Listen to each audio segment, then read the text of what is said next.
Ayan, sige po. Nasa series ulit tayo ng ah, regarding sa doctrine ng church. At sa doctrine ng church, nandun na tayo sa usapin ng fellowship. At dito sa usapin ng fellowship, we have been reminded and we will be reminded again ulit-ulit regarding sa ano yung ginagamit at definition ng Bible tungkol dito sa usapin ng fellowship or ng koinonia. Pero sa Old Testament, ang salitang ginagamit doon ay haber, na ang ibig sabihin ay companion, friend, at associate. Again, ito may covenantal meaning, yung salitang haber, pagiging companion, kaya merong mga warning din sa Old Testament na huwag kayong maging companion, maki-covenant sa iba. Meron yang ibang mga examples. At sa New Testament, ang mas kilala natin ay yung salitang koinonia. At yung salitang koinonia ay maraming variety ng senses or meaning na ang ibig sabihin ay fellowship, sharing, participation, communion. Approximately, ginamit yan 19 times sa New Testament. Rendered ito sa iba't ibang mga translations sa Bibles natin. So, may iba-ibang dimension yung word na koinonia, dalawa, tapos under sa dalawang yon, meron pang dalawang meaning. Ang ibig sabihin ng koinonia ay una, shared life, mga pinagsamang buhay. Sinishare nila yung buhay nila sa isa't isa. Pangalawa, they're sharing something to one another. Meron silang binabahagi na bagay sa isa't isa. Doon sa unang sense ng koinonia na shared life, meron din itong diwa first ng community. Kasi hindi kayo pwedeng shared life tapos wala kayong relasyon. Hindi kayo magkaano-ano. Magkaano-ano yung ibig sabihin ng koinonia. Sila ay merong pagsasama, merong community or relationship. Kaya sabi nga ni Jerry Bridges, ang koinonia, first of all, bago yung ibang meaning, ito muna ay relationship. Meron munang relasyon, meron munang pagsasama-sama. Yun ang ibig sabihin ng community. Ito yung wala sa ibang mga pagsasama-sama. Yung binigyan natin example before, pwedeng magkasama kayo sa isang lugar, pero wala kayong relasyon sa isa't isa. Kunyari, pipila ka sa munisipyo, ang dami nyo nakapila, hindi kayo magkaano-ano. Wala kayong relasyon, wala kayong koinonia. Sasakay ka sa jeep, ang dami nyo sa jeep, hindi kayo magkakilala, hindi kayo magkaano-ano. Meron kayong isang lugar kung saan magkakasama kayo pero wala kayong relasyon sa isa't isa. So hindi yan yung koinonia. Ang koinonia ng Bible first and foremost ay relationship. Merong pagsasama-sama. Kaya isang word na madalas ginagamit pagdating sa usapin ng koinonia ay usapin ng family, no? Para itong isang pamilya. Ganon din, ang ibig sabihin ng shared life ay merong shared goals. Pag sinabing magkasama ang buhay, meron din silang isang layunin or purpose. So ang word na ginamit doon sa shared goal ay partnership. Pag mababasa niyo yung salitang partnership sa New Testament, lalo na paggamit ni Paul, ang word na pinanggalingan, koinonia rin. Kayo ay nakikoinonia sa akin sa gospel. Pero ang ibig sabihin, nakipartner kayo sa gospel. Ang literal na ibig sabihin, sinuport nyo ako para sa same goal natin na mai-proclaim yung gospel. Yun din ay koinonia, no? So yung Christian fellowship, una, it involves real relationship, shared goal of glorifying God in advance of His kingdom. Yung pangalawang meaning ng koinonia ay merong sinishare sa isa't isa. Una, spiritual truth. Pangalawa, material na blessing, material na mga bagay. Makikita natin yan at isa yan sa magiging paksa natin ngayon. Yung spiritual sharing. Pero, ito rin ay tungkol sa pagbibigay ng mga material na mga bagay. Very exemplary ng early church pagdating sa material blessing. May benta ng bahay nila para lang may maibigay sa kapwa nila, mananampalataya. So isipin natin yon. Makikita rin natin sa New Testament, palaging humihingi si Apostle Paul ng support sa ibang mga church para sa ministry or sa pangangailangan ng ibang mga mananampalataya na naghihirap. So, meron yung sharing of things. So, ang definition natin ng fellowship ay ito. Fellowship is the covenant relationship where believers share life, purpose, and spiritual blessings together, grounded sa union with Christ. Napakahalaga ng dulo. Grounded yung lahat ng koinonia na to, magagawa nila yung lahat ng to at gagawin nila to dahil sa union nila with Christ. Kaya dito natin makikita na yung principle na yung saving fellowship with God precedes fellowship with believers. Una, meron tayong fellowship sa Panginoon bago tayo may fellowship sa kapwa mananampalataya. Fellowship sa Panginoon bago may fellowship sa kapwa mananampalataya. Kaya tayo may fellowship sa kapwa mananampalataya dahil nag-uugat yun na meron tayong relasyon sa Diyos. 1 Corinthians 1:9, 1 John chapter 1 verse 3. So anong implication nito? Ang implication nito ay dahil sa union natin with Christ, meron tayong fellowship sa ibang believers objectively. May kaugnayan na tayo sa kanila. Kahit di natin sila kilala, kahit na nasa malayong lugar sila, lahat ng believers, meron ng ugnayan sa isa't isa by their union with Christ. Ang tawag nga sa mga believers ay one flock. Sila ay iisang church. So meron silang ugnayan kahit na hindi pa sila magkakilala. Just imagine eternity, no? Pagdating natin sa glory, hindi mo kilala lahat doon. Pero meron ka ng ugnayan sa kanila. Kikilalanin mo sila later on. Lahat. At papalalimin natin yung relasyon natin sa kanila. Kaya yung pangalawa na implication ay yung truth na meron na tayong koinonia sa mga fellow believers dahil kay Christ, yun dapat ang mag-udyok sa atin sa experiential aspect ng fellowship. Merong objective fellowship, merong experiential na fellowship.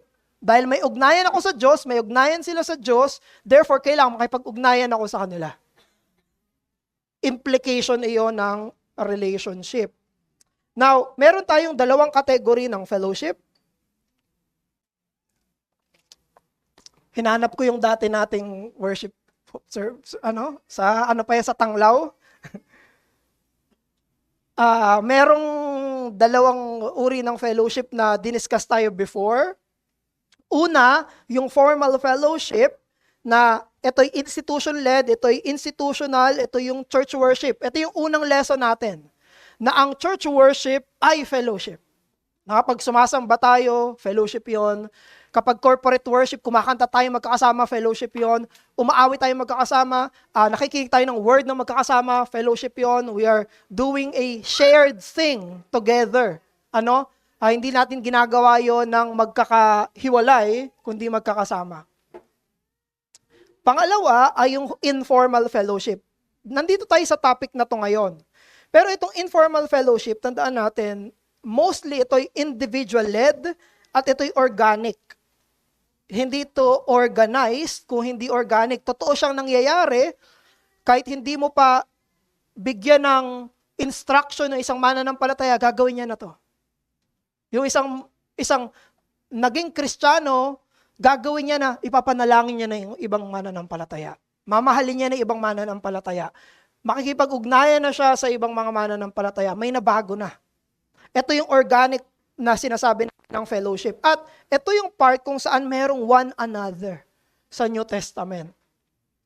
So may dalawa tayo na form or categories ng fellowship. Now, as I have mentioned before, mag-ingat tayo sa pick and choose. Ingat tayo sa pamimili kung alin sa dalawa. Ang kailangan natin para magkaroon tayo ng healthy koinonia ay pareho. Parehong kailangan ito. Hindi pwedeng sabihin na nag-worship ako kasama yung church, tapos hindi ko na kailangan silang kilalanin. No need, di ko na kailangan kilalanin, di ko na kailangan kausapin, nag-worship na ako, so bye-bye. Hindi.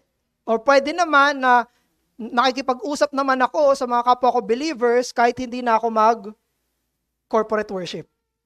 So hindi ito usapin ng pamimili. Ito'y usapin na kapag pareho itong ginawa, yun ay healthy at biblical na koinonia. Now, jump na tayo sa Duties of Christian Fellowship ni John Owen.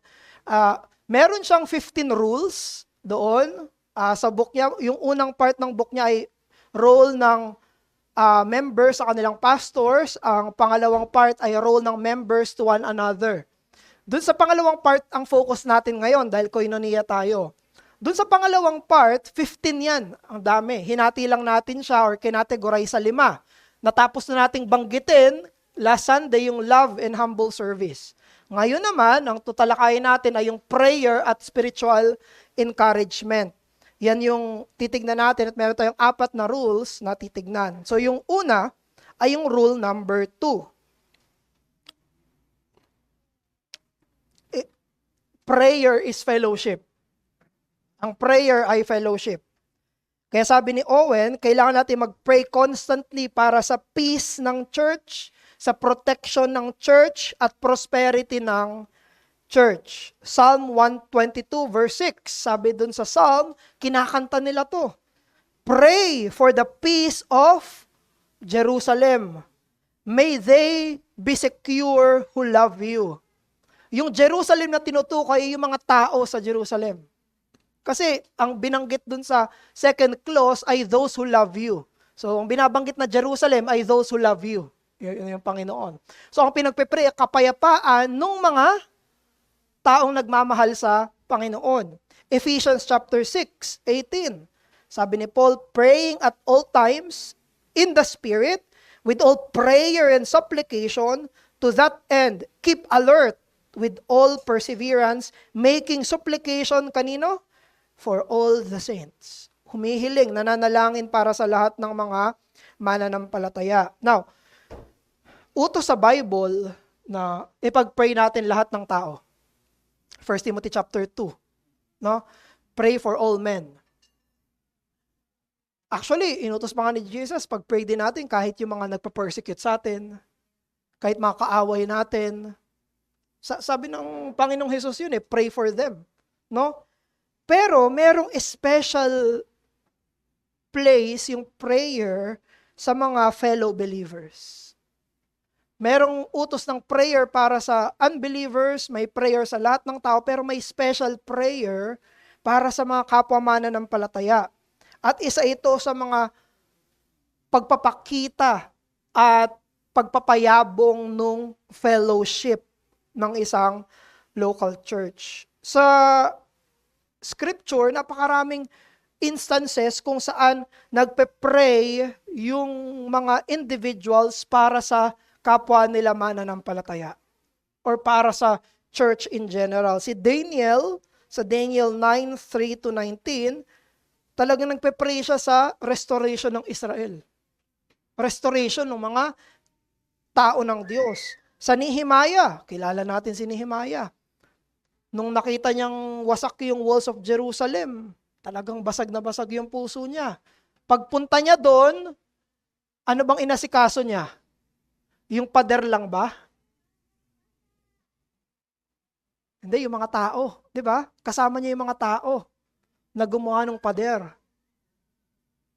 Tapos nagkaroon pa ng reforms doon sa mga tao. So wag nating isipin ang concern lang dito ni Nehemiah, yung pader lang. Wala akong pakialam sa inyo, pader lang pakialam ko. Hindi ganun yun, okay? May correlation yung place dun sa people. Mayroong ugnayan yung lugar dun sa mga tao. No? So, ano pa? Sa early church, sa Acts chapter 12, nagpe-pray yung early church sa deliverance ni Apostle Peter. Doon sa mula sa kulungan, pinagpe-pray nila isang tao. Si Apostle Paul, palagi niyang pinagpe-pray yung mga churches, tapos palagi niyang sinasabi, pag-pray niyo ako. Pinagpe-pray ko kayo pag pray niyo ako. Kaya mas meron siyang fellowship dun sa mga churches na yan. Si Epaphras, kinoment siya ni Apostle Paul dahil palagi siya nagpe-pray para saan? Sa church. Ano yung pinagpe-pray ni Epaphras sa Colossian church? Na yung church ay mag-stand mature and assured sa kalooban ng Diyos. So, therefore, kailangan nating alalahanin na ang prayer ay fellowship. Ang prayer ay koinonia. Ibig sabihin, kapag nagpe-pray tayo sa isa't isa, hindi tayo namumuhay ng sarili lang natin kung hindi bilang mga magkakaugnay kay Jesus. We share our life. We share our concerns. Pag-pray mo naman ako, ganito yung dinaranas ko. Ipagpe-pray kita. Anong gusto mong ipag-pray ko sa'yo? Sharing yan ng life at ng concerns ng whole body. Kaya part yan ng koinonia kapag nanghihingi tayo ng prayer request, na nagbibigay tayo ng mga prayer concerns natin sa isa't isa, no? Ano yung mga dapat natin ipagpe-pray? Una, growth at edification ng church, ng kapwa believer. Pangalawa, sabi ni John Owen, ang pag-pray natin ay unity, peace, at purity. Pangatlo, mga pag-pray natin ay spiritual strength. At pang-apat, ipag-pray natin na protektahan tayo ng Diyos sa or habang dumaranas ng mga trials. Now, bakit natin kailangan mag-pray para sa isa't isa? Bakit? Anong purpose nun? May apat na sinabi ulit si John Owen. Sabi niya, actually 5 yan, pinagsama ko yung isa kasi halos magkamukha lang siya. So, ito yung apat. Number 1, dahil meron tayong malalim na pagmamahal at appreciation sa ordinances ng Panginoon, sa mga utos ng Panginoon. Pangalawa, dahil ang concern natin ay yung honor at glory ni Christ. Pag pinagpe-pray natin yung kapwa naman ng palataya, ang goal natin ay ma-honor at mag-glorify si Christ. Pangatlo, dahil mayroong personal benefit, tayo mismo kapag nagta-thrive yung church. Pinagpe-pray mo yung kapwa mo believer, sila ay nag-thrive sa kanilang spirituality, magbe-benefit ka kapag nag-i-strive sila sa kanilang faith. Pag merong mga lumalakas yung faith, nagbe-benefit ka dun. So, pag pinag-pray mo, yung kapatid mo, ito ay may benefit din personally sa atin. At pang-apat, dahil ito ay clear command ng Diyos na pray for one another. So, yun yung una. Ang prayer ay fellowship. Pangalawa, rule number 6. Oh, by the way, kaya kapag may mga nanghihingi ng prayer request, make sure na pag-pray natin. No? So, may mga ways niya. Kunyari, pag may nakita kayo ng hingi ng prayer request, pag-pray nyo agad, huwag nyo na hintayin. Kasi minsan nakakalimutan natin ipag-pray kapag sinasantabi pa eh. O kaya, ginagawa ng iba nating mga kapatiran, pinagpe-pray nila sa family worship nila. O kaya pinagpe-pray nila sa kanilang private prayer time. So, pwede nating gawin yon, no? Para maipakita natin na may fellowship tayo sa isa't isa. At kapag mayroong kapatid na nanalangin para sa iyo, ituring mo yon bilang isang fellowship. Ituring mo yon bilang pakikipag-isa. Next ay yung rule number 6.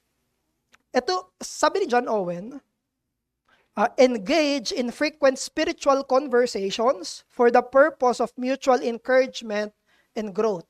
Yung una ay prayer. Pangalawa, paano daw makaka-encourage? Kapag nag-usap tayo ng mga spiritual na mga bagay. Para saan? Anong goal? Para sa spiritual encouragements nila. Alalahanin natin, ang Panginoon ay nagbigay ng kaloob para sa mga mananampalataya. Lahat sila ng Christians merong gifts. At binigay ng Panginoon para gamitin para lumago sila ng magkakasama. Lumago sila sa kanilang faith. Isa sa mga pinakamagandang regalo na pwede mong ibigay sa kapwa mananampalataya ay yung sabihin mo sa kanila yung salita ng Diyos.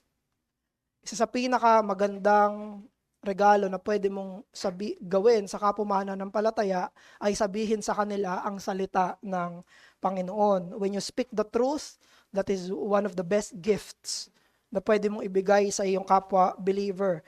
And when you speak of encouragement from the Word, when you speak comfort from the Word of God, ito ay isa sa mga magagandang pwede mong ibigay sa kapwa mo mananampalataya. Ang isang wag nating i-underestimate ay kung paanong yung ordinary words natin ay nakakapagpalakas. Ordinary words. You do not need to be a preacher. You do not need to have the rhetoric. You do not need to have the, alam niyo yun, yung gift of speaking para masabi mo na yung sasabihin ko ay makaka-benefit sa kapwa ko believer. No. Your ordinary words ay nakakapagpalakas sa kapwa mo mananampalataya, lalo na ang sasabihin mo ay yung mga katotohanan. Now, merong 3 ways or panahon kung saan sabi ni John Owen, kailan tayo magsasabi ng mga spiritual conversations na yon or spiritual truth. May 3 panahon. Sabi niya, una, sa normal conversation. Pangalawa, kapag merong mga nangyaring malalaking events. At pangatlo, kapag merong mga intentional na mga gathering. Ito daw yung 3 panahon kung saan pwede tayo magsabi ng mga spiritual truth sa isa't isa. Sa daily conversation, sabi ng Hebrews 3:13, sabi doon, but exhort one another every day. Grabe, no? Sabi, Hebrews 3:13. Exhort one another daw every day. Chat na tayo araw-araw. Pero, hindi naman sila magkakalayo kasi dito, magkakasama sila. So, pero sabi ng Hebrews 3:13, exhort one another every day, as long as it is called today, that none of you may be hardened by sin. Pero ang gusto kong pansinin natin dun sa Hebrews 3:13 ay yung sense ng regularity. Ibig sabihin, sa normal, kapag nag-uusap sila, ay mag-exhort sila sa isa't isa, no? So every time or opportunity na ibigay sa atin ng Panginoon, yun ay opportunity rin na magsalita tayo ng buhay sa isa't isa. Magsalita tayo ng buhay sa isa't isa. Of course, ang salita natin ay dapat thoughtful, ibig sabihin, pinag-isipan, ito'y encouraging, magpapalakas, at punong-puno ng katotohanan, hindi kasinungalingan. At hindi dapat empty or careless na mga pananalita. Sa regular conversations ito na mga ginagawa natin sa isa't isa. So, kapag nag-usap kayo, speak the truth in love. Pangalawa na instance ay kapag may nangyari daw na significant events. So, totoo, may mga malalaking events na nangyayari, no? Kapag nagbigay ang Diyos ng trials, nagbigay siya ng blessings, nagbigay siya ng challenge sa church, sa individuals, sabi ni Owen, yun daw ang proper time para magsalita ng katotohanan sa isa't isa. Proper time. Ano-ano yung mga events na yun? Naglista lang ako ng ilang mga major events. Kunyari, pag may sakuna, disaster, naapektuhan ng sakuna, may namatay, merong financial difficulty, kahirapan, kapag may persecution, o kaya naman kapag may church growth na parang ang bilis, o kaya naman kapag may sobrang daming provision na ibinigay ng Panginoon, o kaya naman sobrang daming naliligtas, o kaya naman ay merong time ng church discipline, o kaya naman merong time ng doctrinal confusion. Yung mga event ito, mga very eventful times, no? So sa mga eventful times na yon, sabi ni John Owen, maganda magsalita tayo ng mga words of truth sa isa't isa. maging maingat tayo na mag-react tayo with fear, complaint, or worldly talk. Both yan, no, kapag medyo maganda, sobrang ganda nung nangyayari, o kaya naman sobrang pangit nung nangyayari. Ang iiwasan natin ay maging worldly kung paano natin titignan itong mga bagay na to, kung paano tayo magsasalita sa isa't isa. So, kunyari, ang daming conversion, ang daming provision, church growth, ang pananalita natin dapat spiritual pa rin. Hindi sabihin, ay, ang galing kasi namin. Kasi mas strategic kami. Hindi. Kailangan salita pa rin ng Panginoon. Apollos planted, Paul planted, Apollos watered, but God gave the increase. Yun dapat ang sabihin natin. Ano? Ganon din naman kapag mga panahon ng mahihirap, mapapait, kailangan salita pa rin ng Diyos. Yung interpretation natin sa mga iyon. Anong challenge sa atin dito? Kapag may mga ganong significant events, we should look. Ang hahanapin natin ay nasaan ang Diyos dito. Paano kumikilos yung Diyos dito? At paano natin hikayatin yung isa't isa na tiwala sa Panginoon sa ganitong pagkakataon. Number 3 ay kapag merong intentional na gathering. Ibig sabihin talagang nag-meeting for the purpose ng mag-usap spiritually. Uy, punta kayo sa bahay, ano tayo? Fellowship tayo. Uy, labas tayo, tara, table talk tayo. Mga intentional na mga gatherings yan, no? Pwede yan sa bahay, small groups, or spontaneous meetings, kung kailan may Thanksgiving, may pangangailangan, o kaya meet tayo kasi nabibigatan ako ngayon. Baka pwedeng mag-usap tayo ngayon. Yan ay mga panahon kung saan intentional yung gathering for spiritual conversation. Sabi nga ni John Owen, Jerry Bridges, dun sa book niya, sabi niya, they shared with one another what they were learning. Sabi doon, nilagay ko ba dyan, bro? Pa-check mo. Hindi. Okay. Sabi doon ni John Owen sa notes, they shared with one another what they were learning. This is fellowship. Sharing with one another what God is teaching through scriptures. This is important part of true community. Sobrang importanteng part ng true community na ang sinasabi at pinag-uusapan ay kung ano yung tinuturo mismo ng Panginoon. Kanya-kanya kasi hindi naman iisa yung tinuturo sa atin ng Panginoon palagi eh. Pwedeng iba-iba. Sa akin ganito, sa'yo ganito, yung mismong ini-impress ng Panginoon. Minsan magkakatulad talaga, no? Pero minsan mayroong magkakaibang individual na dealing, of course, yung Panginoon sa bawat mananampalataya. Meron din tayong iba't ibang emphasis. Kapag nagbabasa tayo ng Bible, mas pressing sa akin yung truth na to. Kay kapatid, mas pressing yung truth na to. Kay kapatid, medyo ito yung mas pressing na truth. Isipin niyo, pag pinag-usapan yung mga yon, yun ay may tuturing na fellowship. Kaya sabi ng Ephesians 4:29, let no corrupting talk come out of your mouths, but only such as is good for building up, as fits the occasion, that it may give grace to those who hear. Ganda ng Ephesians.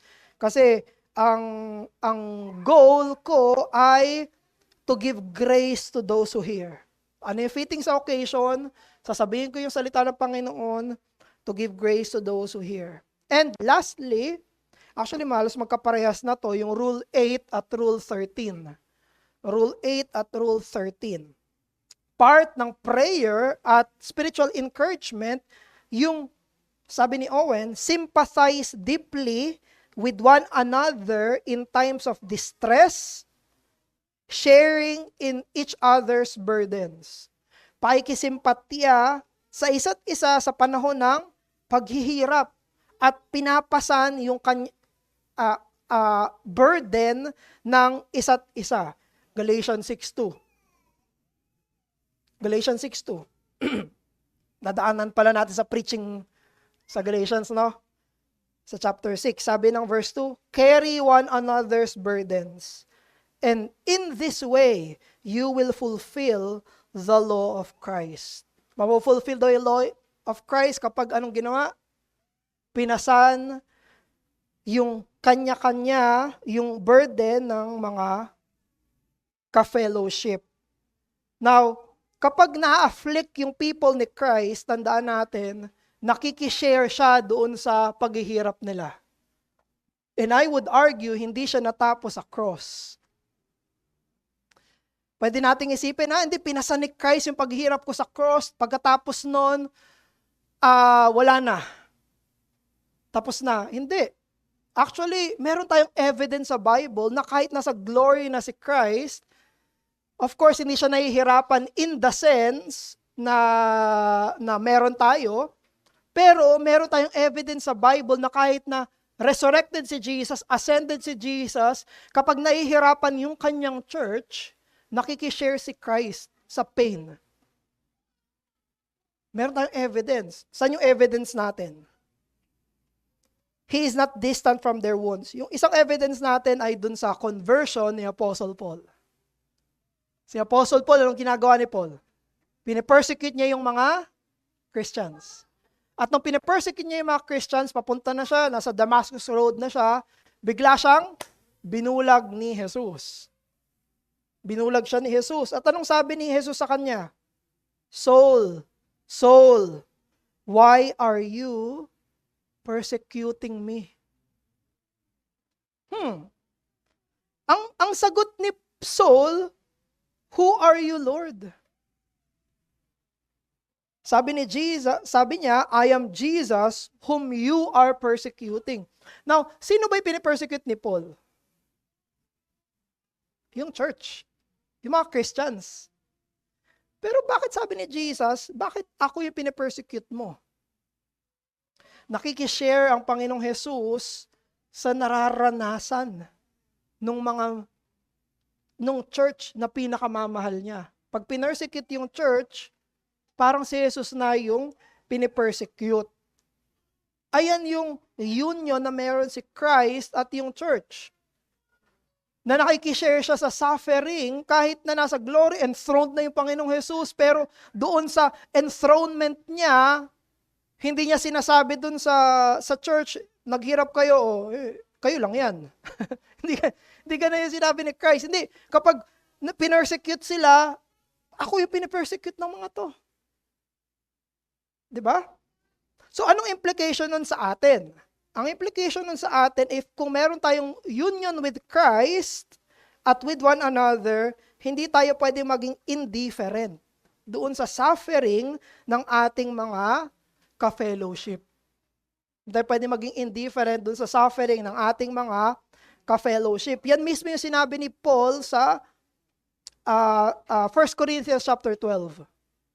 Doon sa imagery niya ng body. Kapag may nasaktan yung isang parte ng katawan, aaray buong katawan. Hindi pwedeng nasaktan yung isang parte ng katawan, ikaw lang yan, ha? Hindi. Pag naipit yung daliri mo, buong ikaw aaray. Aaray ka. Hindi yung isang daliri, aray! Siya lang yon. Hindi ganun yon. Lahat apektado. Pag masakit kipin mo, lahat buong ikaw apektado. Pag masakit paa mo, ginaut tayo. Buong katawan apektado. Hindi pwedeng sabihin, hindi, yan lang yan. Hindi ako affected. Hindi, no? So, if one part of Christ's body suffers, then the whole body necessarily shares in that suffering. Actually, may nabasa pa nga ako na kung hindi aaray yung buong katawan, kapag may isang parte ng katawan na nasaktan, there's a problem. Actually, abnormal condition siya.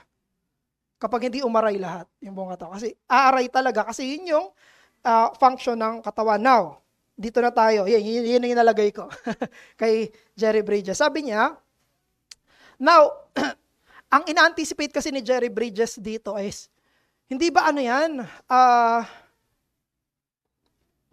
Hindi ba napaka-idealistic niyan? Hindi ba ang hirap niyang i-apply sa usapin ng fellowship? Yun ang ina-anticipate na ni Jerry Bridges.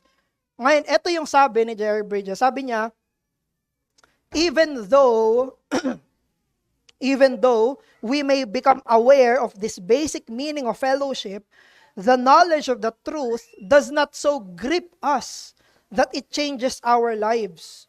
It may be argued that this view of the body of Christ is an idealistic and unattainable view. Parang ito ang sabi ni Jerry Bridges, pwedeng sabihin ng iba na yan yung ideal pero hindi yan mangyayari. Sobrang hirap niyan gawin. Pwedeng isipin ng iba, sabi ni Bridges. Now, sabi niya, the question we should address, however, is whether it is the biblical view. Hindi tanong kung mahirap o madali. Ang tanong, biblical ba siya? Ang tanong, sabi ba siya sa Bible? Sabi niya, does God intend that we so closely identify with our suffering brothers and sisters that their hurts become our hurts? Anong sagot? Sabi ni Bridges, it is written. Yung sagot niya sa tanong, it is written. Sabi niya, scripture passages such as Romans 12:15, 1 Corinthians 12, Hebrews 10 would indicate that the answer is yes. Yun daw ang sagot. Now, anong itsura nito sa practice? Una, when we treasure the well-being of the church, yung congregation, and long for every members to flourish. Kapag meron tayong desire na ang bawat member ay nagfa-flourish spiritually, then totoo tayo makikisimpathize sa kanila. Kasi kapag nahirapan sila, pwedeng ma-endanger yung kanilang spiritual flourishing, di ba? Hindi natin gusto yun. Therefore, makikisimpatya na tayo doon sa paghihirap na yun kasi ayaw nating ganon yung nangyayari. Ayaw nating ganon yung kalagayan. Ang gusto natin, tayo ay malulusog spiritually. Now, kapag merong nag-suffer, affected tayo kasi ang gusto natin ay yung good. Kapag hindi natin gusto yung kabutihan ng isang tao, wala tayong pakialam kung ano mangyari sa kanya. Pero kapag gusto natin yung kabutihan ng isang tao, kapag may nangyari sa kanya, affected tayo. Sabi ni Owen, isa ito sa pinakaunang consideration natin. Do you know kung paano ka makikisimpatya kung gusto mo yung kabutihan niya? If you want the good. Pangalawa, feel compassion not just by observing pain from a distance, but by being deeply moved by it. Na mayroong totoong kirot at sakit na mararamdaman ka para sa iyong mga kapatid. Pangatlo, very practical, visit and comfort those sick, suffering, or imprisoned, offering encouragement and practical help. Pagbisita, pagkamusta sa mga mayroong sakit, may karamdaman, nahihirapan, o kaya naman ay yung imprison dito kasi sa usapin ito na persecution eh. Okay, hindi ito ibig sabihin nakulong ka kasi may may ginawa ka. So, pwede naman, no? Bisitahin pa rin. Pero ang ibig sabihin nito ay yung practical encouragement at help na kapag pinuntahan at binisita. Yan ay parte ng pakikisimpatya. Pang-apat, kapag pinrovide talaga natin yung pinakakailangan, spiritual or material, sa pamamagitan ng prayer, time, words, at generosity. Kapag nandoon tayo sa panahon ng trial na yun mismo. So, yan yung supposedly dapat ginawa ng mga kaibigan ni Job. Supposedly dapat yun yung ginawa nila, no? Ano yung common comment dun sa mga kaibigan ni Job? Okay na sana. Okay na daw sana. Nandun sila, nakiramay sila kay Job. Okay na sana, nandun sila eh. Kaya lang biglang sinisi si Job eh. Okay na sana, nakisimpatya sila kay Job, nandun sila kasama nila Job, nagdalamhati sila kasama kay Job. Kaya lang, ano yan? 3 chapters yun, di ba? Dinagdagan nila ng 30 chapters na inaano, hindi Job, may kasalanan ka kaya nangyari yan. Isipin niyo 'yon. So dito ang ipoprovide ay yung prayer time, words and generosity sa pag-meet sa kanilang mga trials. Yung 13th ay may kinalaman din doon sa 8 na rule that when any member suffers, the whole church should pray earnestly and be humbled together. Sabi ni John Owen, kapag may nagsasuffer, ay ang whole church ay magpe-pray. Bawat isa ng mga mananampalataya. At lahat tayo ay ibaba ng Panginoon. Lahat tayo ay ibaba ng Panginoon sa panahon ng may nagsasuffer. Yung Acts chapter 12 isa yung key event kasi nagagather yung church, si Apostle Peter nakakulong. So habang nakakulong si Peter, hindi naman pwedeng sabihin na wag mo natin isipin si Peter. Hindi, ang ginawa nila, pinag-pray nila. Si Apostle Peter habang nakakulong siya, tapos saka kumilos yung Panginoon, pinalaya niya si Apostle Peter. So, anong ibig sabihin nun? Yung koinonia, it signifies active participation in Christ, the Spirit, and fellow believers so that the experience of one affects the whole body through spiritual union. Ito ay hindi carnal. Hindi ito carnal. Hindi ito psychological strategy. Hindi ito therapy. Okay? Ito ay utos mismo ng Panginoon sa isang totoong may shared life at totoong may sharing ng spiritual truth sa isa't isa. So, summarize natin siya. Mabilis. 11:58 na. Summary. 4 na summary. Summarizing thoughts. Una, na yung fellowship, nagtathrive pala siya kapag merong regular prayer at shared prayer. Magtathrive lang ang fellowship kung merong pagsasama-sama sa pananalangin. Pangalawa, kapag pinasa natin yung burden ng isa't isa, ang binibuild niyan ay isang culture ng vulnerability. Sabihin, hayaan kong makita nyo kung ano yung kahinaan ko, hayaan kong makita ni pangangailangan ko, at trust sa isa't isa. Kung saan yung isa, kino-confess yung kanyang needs, yung isa naman ay in-offer yung kanyang help. Kailangan yan sa usapin ng bearing one another's burden at sa usapin ng fellowship. Hindi fellowship kapag yung isa ay bigay lang ng bigay, yung isa kuha lang ng kuha. Hindi fellowship yon. Ang fellowship ay nagbibigay yung isa, tumatanggap yung isa nagbibigay din, tumatanggap yung isa. Yun ang fellowship. Hindi yun yung basis kung bakit mo gusto gagawin. Hindi reciprocity yung dahilan. Pag binigay ko ito, kailangan may babalik ka. Hindi yun yung basis, pero yun yung itsura. At gagawin yon out of the understanding ng biblical view ng koinonia. Na I can be vulnerable and I can entrust this. Pangatlo, na summarizing thought ay yung ordinary believers pala ay ginagamit ng Panginoon to build up the body through their speech. No? Huwag nating isipin ang magbi-build lang sa body ay yung sa formal worship, yung pulpit. Mahalaga yan.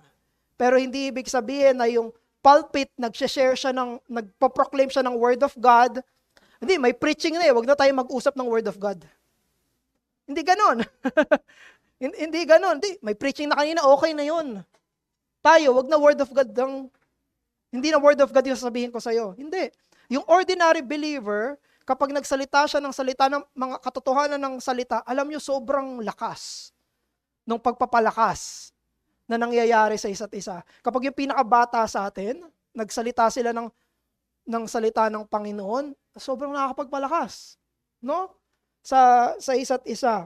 Pang-apat na summary ay ang pinaka-source at standard ng ating fellowship ay yung pag-ibig sa loob ng Trinity. Sa loob ng Godhead ng Diyos, Ama, Anak, at Banal na Espiritu. Sabi ni Jesus, John 15, verse 9, verse 12, "As the Father has loved me, so I have loved you. Love one another as I loved you." Ang basis ni Jesus ng utos para magmahalan yung believers ay yung pagmamahalan nila ng Ama. Sabi ni Jesus, dahil mahal ako ng Ama, therefore minamahal ko kayo, therefore magmahalan kayo. Sabi ni Jesus, kaya kayo magmamahalan dahil may pagmamahalan sa Trinity. Sabi ni Jesus. Magmamahalan kayo bilang isang katawan kasi may pagmamahalan sa pagitan ng Ama, Anak, at ng Banal na Espiritu. Yun yung standard. Kaya yung koinonia, theological act siya. Kasi pag nag-pray tayo na magkakasama, nag-speak tayo ng truth in love, kapag binare natin yung one another's burden, nang nire-reflect natin ay yung communion ng ating Diyos, ng Father, Son, at Holy Spirit. Now, may mga few discussion questions ako dyan, but that is for you to ponder. Hindi ko na siya babasahin. Sige, any comment or any question?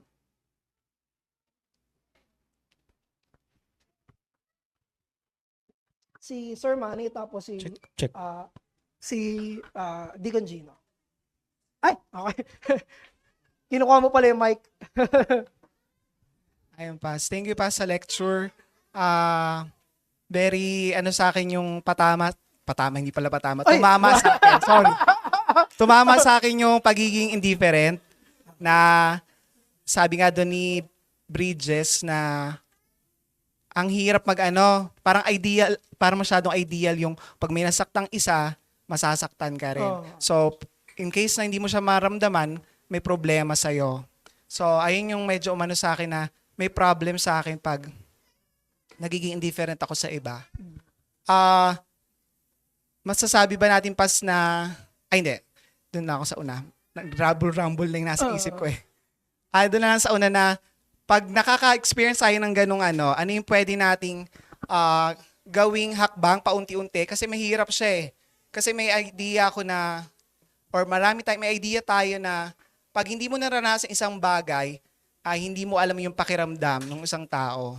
Parang sinasabi mo, hindi ka makaka-relate sa akin kasi hindi mo naman to naranasan. Oh. So kumbaga, kaya may possibility na tayo, kung ano yung naranasan natin, tapos may nakaranas na iba, mas nagkakaroon tayo ng connection.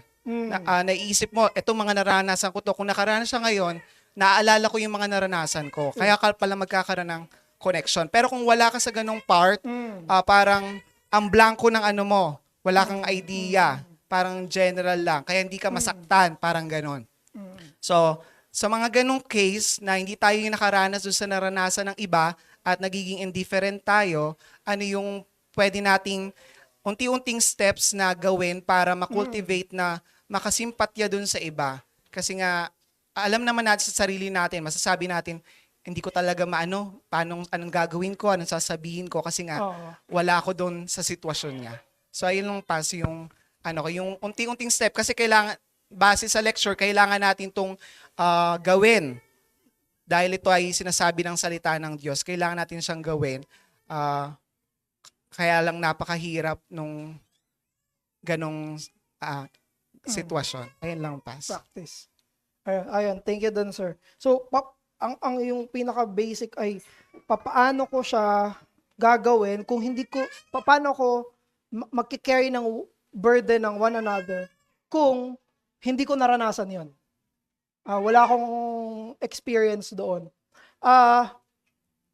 So yung naiisip ko na dalawa na qualification ay una, hindi kailangang maranasan ko muna bago ko itry makisimpatya. Yun yung una. Hindi ganun, it's not how it works. Na kailangan maranasan ko before. Kapag hindi ko naranasan, yung iba nakaranas, kayo na lang ang bahala. Ganon. Yun yung hindi pwede at hindi tama. Kasi walang qualification sa Bible na ganon. Na kailangan naranasan mo muna bago mo gawin or sundin yung utos na yon. Yun yung isa. Pangalawa, totoong meron na special na calling, yung mga merong shared suffering sa isa't isa. Totoo yun. Sabi yun sa 2 Corinthians 1. Sabi ni Apostle Paul, comfort those other people with what God has comforted you with. So, merong sense dun sa 2 Corinthians chapter 1 na merong special call, kumbaga, special call. Yung mga believers sa isa't isa na merong parehong pinagdadaanan. So, yun yung isa, totoo yun, pero hindi ibig sabihin na kapag hindi natin naranasan ay hindi na natin siya gagawin. So, ang qualifier lang siya. Ngayon, ano yung pwede natin gawin para sa kapatid natin na nagdurusa at gusto natin mag-minister? Ang una ay be there. Yun yung isa.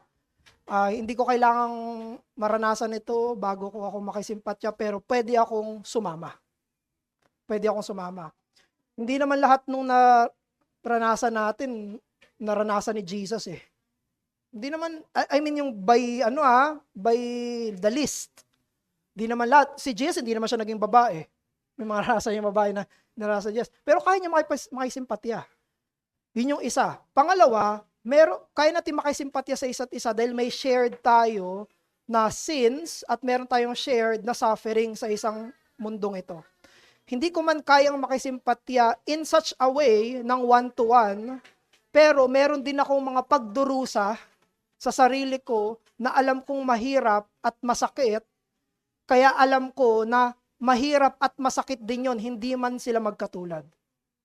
Magkakaiba yung pinagdudusahan ng mga very rare yung identical suffering. Yung talagang parehong-pareho, very rare iyon, na very identical. Kahit nga minsan pareho yung suffering, as in may difference pa rin siya. Hindi siya talaga one-to-one. So therefore, yung panawagan sa Galatians chapter 6 verse 2 ay kahit magkaiba yung suffering namin, I will still be there na makisimpatya sa kanya. So I think one, be there. Pangalawa ay, actually yung pagiging be there, yung pakikinig, ang dami nang nagagawa nun. Kasi yung mga bagay na hindi mo naiintindihan, unti-unti mo naiintindihan. Kasi napapakinggan. Kasi pag hindi natin napakinggan, hindi talaga natin maiintindihan. Pero kahit hindi ko naranasan yon, basta napakinggan ko, magkakaroon ka ng hint, magkakaroon ka ng idea doon sa suffering na yon. So, any follow-up dun, sir? Thank you, Pas. Yung Pas, may kasi akong pag burden ka na, may pumapasok may mga times na ko, ayoko nang i-shoulder pa yung burden ng iba kasi pagod na ako sa burden ko. Ganon. So, which is, alam ko namang mali, pero any Pas? Thoughts? Okay. So, una, totoo yun. Kaya ano yung sinabi ng Ecclesiastes? 2 is better than 1. Because when one is, kapag isa yung mababa, may isang hatak sa kanya. Kapag yung nasa taas naman ng mababa, yung iba naman yung hatak sa kanya. So, yun yung beauty ng community, nang hindi namumuhay mag-isa. So, yun yung beauty ng community kasi hindi palagi na malakas yung malakas at yung mahina yung mahina. Therefore, kapag nandun tayo sa point kung saan burden tayo, pwede tayo magpaakay. At maging willing tayo magpaakay na tulungan nyo ako, nandito ako. To the point na kapag for the lack of term, naka-recover na, nakabalik, nakatayo na, siya naman ang mag-bear ng burden ng iba. Hindi ibig sabihin na bawal akong share ng burden habang burdened ako. Pero kung nakikita natin ang primary need natin ay i-bear muna tayo, let's be honest. Na isa itong time kung saan kailangan ko na i-bear ako ng iba. So, I think yun. At wag tayo masyado mag-guilty na isipin na na ay hindi, dapat kahit may bine-bear ako ay may i-bear din muna ako, kung hindi bawal akong i-bear ng iba. So kung naintindihan niyo 'yan. Yung idea na yun na kailangan may i-bear ako para ma para i-reciprocate ito. So I think yun yung isa, na maging willing tayo na i-open up yung ating burden to the point na may magke-carry sa atin. Thank you, Pas. Okay. May isa ako naisip kanina, wala lang sa isip ko. Ay, naalala ko yung sa usapin ng indifference. Sa indifference. Actually, magkakaroon lang ng indifference. Ang indifference ay hindi nagmumula sa hindi magkatulad na sitwasyon. Nagmumula siya kung hindi na-share yung burden. Pag narinig mo na yung burden, kahit di mo naranasan yon, sasaluhin mo yon. Makikishare ka doon sa burden na yon. Pero kung hindi pa natin nalalaman yung burden na yon, dun may indifference. Pero once na narinig mo na yon, magkaka-burden ka na doon bilang isang mananampalataya. So, kapag nagsimula na yun yung itsura ng bearing one another's burden. Sige, other question or comment? Kala ko nagtatas kanina ng kamay. Si Deacon Marlon. Hindi ikaw si Deacon Arnel. Okay. Nagkamali ako kahapon eh. Nagpe-pray kami. Si Deacon Marlon tinawag kong Deacon Arnel. With regards to prayer pass, nabanggit nyo kanina yung dapat ang mga members ng church or being part of the community should be willing to be vulnerable to one another. So part nun is, bahagi nun is pagpe-pray ay syempre dapat alam din ng mga kapatiran yung ipagpe-pray sa isa't isa. So there's a duty to pray, then there's a duty to give prayers then para maging specific ko yung prayer. Pero kasi ako personally burden ko na talaga to. When I see the long prayer list ng isang kapatiran, na tingin ko personally dapat na i-private prayer niya na lang rather than example, 100 person yung magbigay ng ganong prayer, magiging burden sa isang mananampalataya na magiging parang routinary or something na possible na hindi may pag-pray. Ano po yung take nyo doon? Dapat po ba when we share our prayers, dapat targeted, should remove hindi naman siya unnecessary, pero which can be compressed into much more important things na may pagpe-pray. Yung mga recent events, gano'n. Kasi personally ako talaga, pinag-uusapan namin ni Jelly to, nahirapan ako ipag-pray yung mga sobrang hahaba. Kasi my conviction says that pwede nilang ipag-pray ito privately. Mas leaning ako ipag-pray yung mga urgent and very important matters. Ano po yung opinion nyo doon, Pas?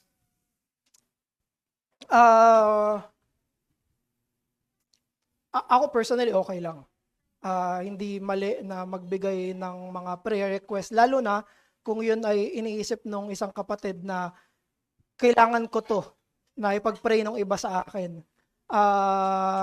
Medyo yun, may difference lang tayo doon when it comes sa vulnerability, sa pag-open up. Meron talagang mga kapatid na mas ma-open kaysa sa iba, therefore mas tingin nila na mahaba yung marami silang gustong ipag-pray para sa kanila, at I think hindi mali yun.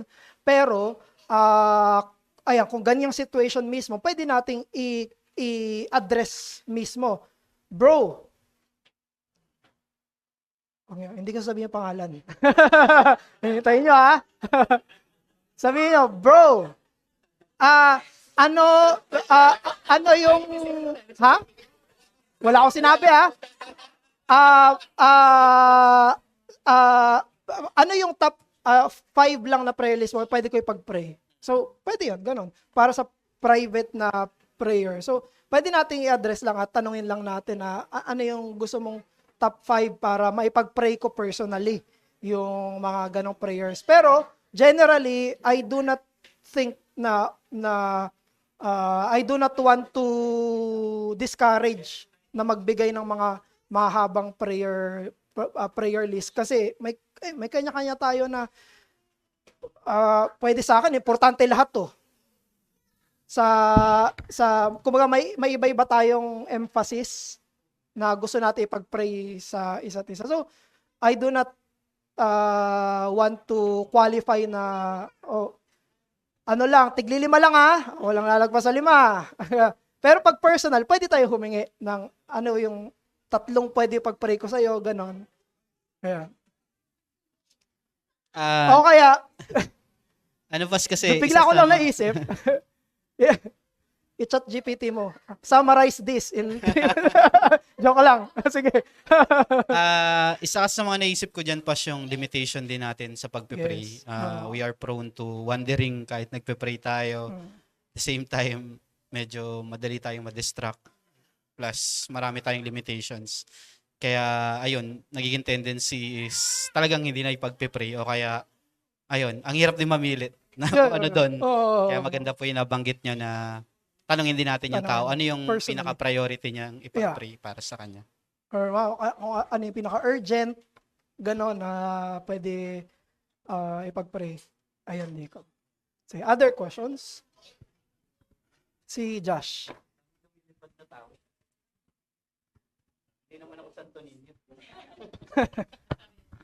Hello, Pas. Yung question ko, Pas, on how to address yung growing community sa church. Parang it's, kasi, somehow, challenging na mag-reach out dahil nga sobrang dami. Yes.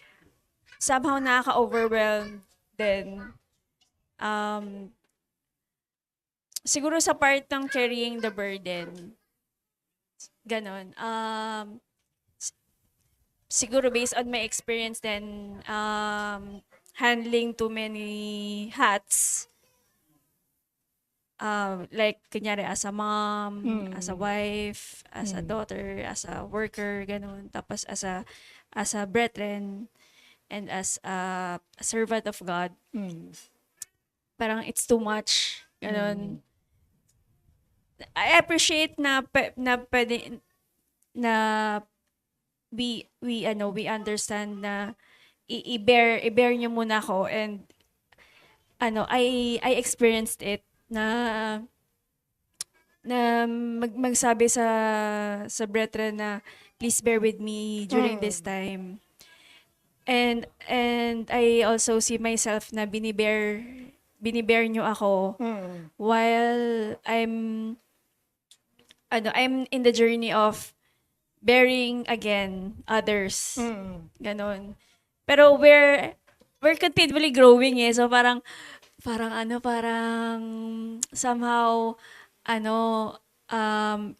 may worry na kaya ko ba to? Kaya ko bang paglingkuran yung mga dumadagdag na mga kapatid habang dumadami kami?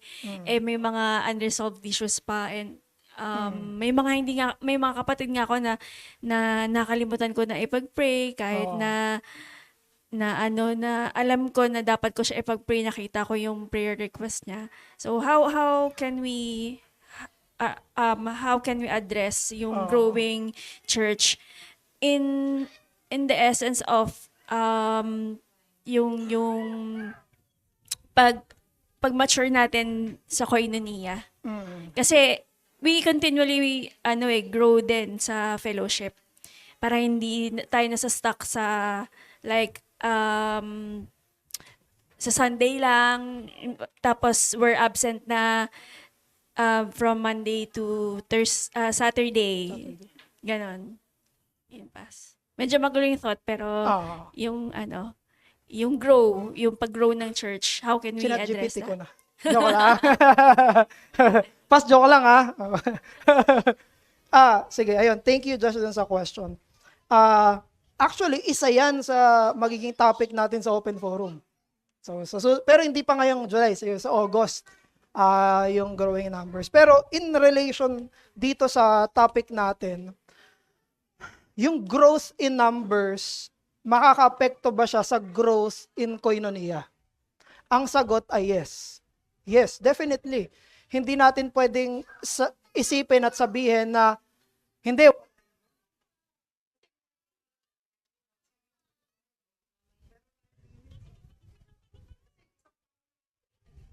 Tapos, dahil isang tao ka lang, hindi ka naman pwede magkakibunshin at at ma-address lahat in a short period of time.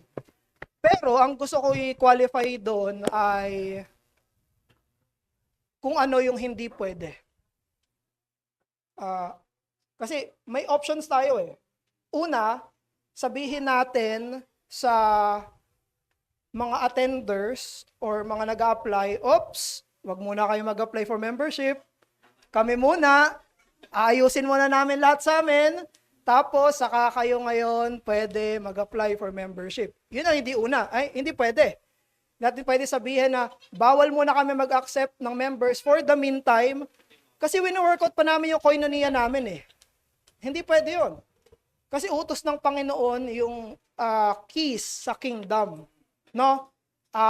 Yun yung isa. Yung pangalawa na hindi pwede, so given ito na totoong nakaka-overwhelm so sabihin natin ito blatantly, walang ni isang member ang hindi na-overwhelm sa pagdami ng members. Walang ni isa ang magsasabi, hindi, okay lang kami. Hindi mahirap to. Wala. Bawat isang members, yung mga matatagal na, yung mga later na, lahat ay nag-a-adjust. Walang hindi nahihirapan. So yun yung gusto ko lang na i-overview at totoong nakaka-overwhelm siya. So, ang option ay hindi, wag muna magtanggap ng members. At pangalawang hindi option ay tumigil yung pag-strive para sa koinonia. Dalawang hindi pwedeng gawin. Yung isa ay work out the koinonia, wag muna tumanggap, or tumanggap ng tumanggap kahit wag na natin pakailaman yung koinonia. Tumanggap na tayo tumanggap. So, ano yung gagawin natin? Dahil sa limits natin, tapos may responsibility tayo, magkaroon tayo ng leeway at pagiging open sa slow growth or deepening ng koinonia. Maging satisfied tayo na merong slow practice and pagtatry. Hindi ito kasing bilis nung kaya nating gawin nung 24 pa lang tayo. Nung 24 pa lang tayo, pwede yung mabilis. Kasi kilala lahat, nakakausap lahat, mabibear lahat yung burden. After 7th year na natin sa December. 7th year, boom, 68. Tapos, boom, may 5 pa ulit. Boom, may iba pang attender. So, alam natin, overwhelming yon. Therefore, ang i-adjust natin ay yung perceived pacing natin. Yun ang ma-adjust. Hindi ko i-expect na isang bagsakan, deep koinonia na agad lahat. At kailangan makontento ako, masatisfy tayo, lahat tayo na kahit pa kunti-kunti, nakapag-usap, kunti-kunti, nakapagkilala, small steps. Doon tayo masatisfy. At doon ipag-pray natin na mag-grow siya. At yun yung isang principle palagi, lalo na sa growing community. Wag nating gawing principle, and actually in anything in life, yung one time, big time. Hindi dapat yun yung normal na principle natin na isang bagsakan, okay na lahat. Let's be patient dun sa koinonia. Lalo na may dadagdag. Okay, medyo mas mabagal na ulit yung growth ng koinonia. Okay lang yan. Hindi siya masama at hindi sasabihin ng Panginoon sa atin, Gido, bakit di mo pakilala lahat after 1 month? Hindi. Alam ng Panginoon yung limitations natin. Alam ng Panginoon na we have many hats. Alam ng Panginoon yun. Hindi niya tayo sasabihan na kailangan after 1 month, na-bear mo na burden ng lahat, ha? Hindi, so long as meron tayong bine-bear, so long as meron tayong ginagampanan, so long as meron tayong direction papunta doon. That's what matters. Ang isang example nga ay yung sa Acts chapter 2, yung biglang may 3,000 na sumama. Tapos sinabi doon, they continued in the apostles' teaching, bread, prayer, and fellowship. Tingin nyo ba yung 3,000 na yun, ganon ka-close sa isa't isa kaagad? Hindi, may makakilala sila na iba, tapos ongoing yun later on. Nung pinersecute ni sila, naghiwa-hiwalay sila. Guess what? Sino magkakasama? Nung nagkalasa na. So, maging satisfied tayo dun sa slow at makontento tayo dun sa slow but in the right direction. Dahan-dahan but in the right direction. So, I think isa yun sa magpapaalis nung baka meron tayong guilt na, bakit hindi lahat na ano ko kagad? Kalma lang, okay? Basta meron kang kinakausap, basta meron kang pinagpe-pray, basta meron kang binibear na kahit isa doon sa mga kapatid, that's, you're on the right direction. Kino-conform tayo kay Christ, pero hindi tayo inaasahan na maging Diyos. Okay? Hindi sinasabi ng Diyos, dapat Diyos ka. Dapat omniscient ka. Dapat omnipotent ka. Dapat omnipresent ka. Sa lahat ng bahay, nandun ka. Kausap ko sila lahat. Hindi tayo inaasahan ng Diyos na maging Diyos. Pero inaasahan niya tayo na makonform tayo kunti-kunti sa character ng Panginoon. So, I think sana nakatulong yon yung slow journey doon. Anyway, follow up or comment? Very helpful, Pas. Salamat po. Okay. Sige po, I think tapos na yung mga kabataan. Let's close in prayer. Aming Ama, maraming salamat po sa inyong paggabay sa amin, lalo na po dito sa topic ng koinonia, sa prayer at sa encouragement.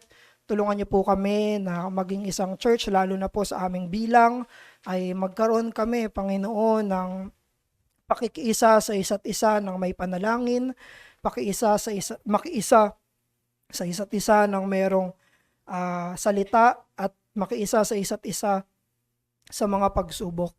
Nihiling po namin, O Diyos, na kami po'y hubugin mo ayon sa iyong salita, hindi ayon sa aming nais o hindi ayon sa aming mga kagustuhan lamang. Maraming salamat po dahil dininig nyo yung hiling namin na magkaroon ng mabuting diskusyon, magandang at produktibong talakayan. Sana po ay magudyok ito lalo ng mga paglalim namin sa koinonia at sa haber. Pinupuri ka namin, Panginoon, sa pangalan ng aming Diyos at tagapagligtas na si Jesus. Amen.